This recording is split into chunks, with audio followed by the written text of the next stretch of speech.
And it's just really fun to sort of get into this environment. You know, it's something that we've seen in the movies, but we're actually in the gameplay, and with somebody here who has actually worked on the game. So let's talk more about what we're seeing here and getting into this, because there's 3 phases to this. So currently, we're in phase 1. That's right, and also we have some great game changers. You saw one of them pop up in just a little while. It was VF Updates, Pool Shark, Musel. We also have my boy Darkness, aka Dankness. He will be playing as well. We have Westy, Master G, STARWARSHQ, and some NBA Live, just cuz. Why not? You know, just do your thing. But anyway, here you go. So, Star Wars Battlefront 2, folks. Now this is awesome because essentially phase 1, you get to escort an MTT down the street of Theed here, and the pressure is on for the clones. They have to hold back the assault here, Paul. They do, definitely. The droids are sitting there trying to escort that MTT up the main pathway. If they're successful, we go on to that phase 2. But right now what we're seeing is some specialist gameplay from, I think, Battlefront updates. Yeah, let's actually talk about the specialists. And also, you're going to see a couple different classes here. This class in particular that Massive G is using is the heavy class. Specialist, kind of your sniper, right? But the heavy class, what do they do here? So the heavy class is great. They got a bit more health than your average trooper. They're also able to pop that combat shield, try to push into areas. So you can see those guys as pushers or defenders in some areas. But it looks like we got one of our Vulture droids right now. Not sure who's flying this guy, but these guys are great at air-to-air, trying to take out those other ships that might be coming in, that Naboo N1 Starfighter. Otherwise, they're there to provide some great ground support like we're seeing here, trying to get some strafing runs in on those clones. Oh, no! Oh! Come on, man. Missed that tower. You just did it wrong there, buddy. So it's Sorry great about that. we also do have the air support, but we also have ground support as well. We do. So another thing that those air vehicles are great at is trying to take out some of the ground vehicles that you may see. The droid army has the AAT tank, something that's really great at troop suppression. But we see here a little clip of the V-Wing doing that. Oh, man, he's just mowing some droids down there. Yeah, just absolutely shredding. You're going to see this happen quite a bit, especially in this phase, because there's a lot of open field here, right? And you can just come through for some great great bombing runs, really, and eliminate as many people as you possibly can. And also, you put the presence of an air vehicle out there. Players will fear the skies, and they will, look for cover in this map where it's already difficult to find cover to begin with in this phase in particular. Absolutely, and you can see right now that there is an AAT tank sitting around on the battlefield. He is probably taking out those clone troopers, but this Vulture droid is really stepping it up. What I love about this is everyone's like, oh, look at this great open map. And then when you start phase 2, it's like everything starts coming in and coming way closer together. And we were talking a little bit more about the assault class. So for somebody who has just started playing this, never played any previous versions, do you feel like the assault class might be something perfect for them to pick up? I think the assault class is yes, absolutely. It's something that is, that's painful. The assault class is something that a lot of players will be able to jump right into. They're your frontline flanker attacker. I think they're going to be fairly easy. You can get right in and just start having your typical run and gun action. Their signature ability, you see here at the top of the screen, your number 2 ability, that switches you over to a shotgun. You get a little bit faster, and you're able to really get in there and kind of break through those front lines. Oh, I love it. I love using the shotgun, man. It is so good. And it's actually, when I first used it, it really caught me off guard. I wasn't expecting it. And I said, wait a minute. I could destroy people with it. So I just charged into the room and just absolutely shredded everyone. It was so fun to play with here. We're also seeing some great dogfighting here between the clones and the separatists. This is certainly what a lot of folks love in Star Wars, and just really in any game that DICE makes, right? They just always do a good job with the air combat. He's really trying to track him down. This Vulture's not really having much luck. No, yeah, that Vulture cannot shake him. Oh, so we got STARWARSHQ here. He's playing the assault class again, and you saw here he has the signature thermal detonator that he'll be able to kind of suppress some of those guys with as he rushes in.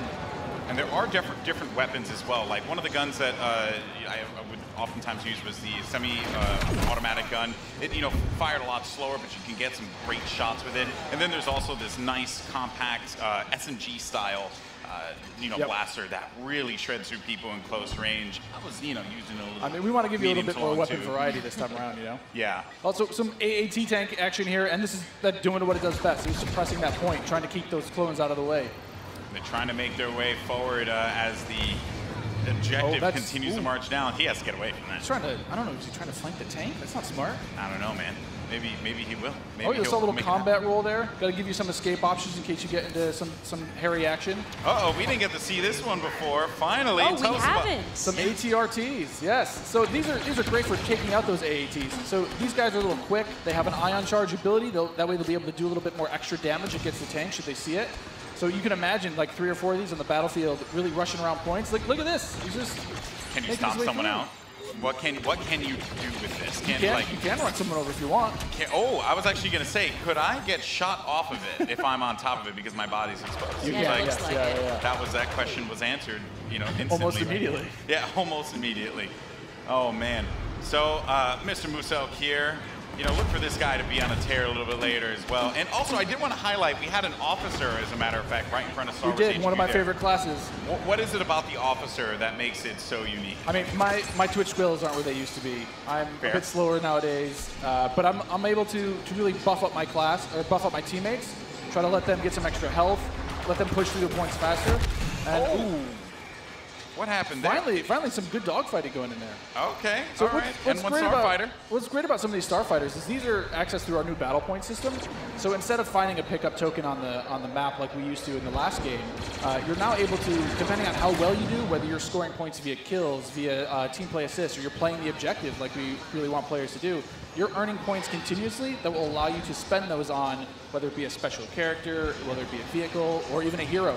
And the battle points that allows you to unlock all of those things. All of those things, definitely. And also something to look out for too.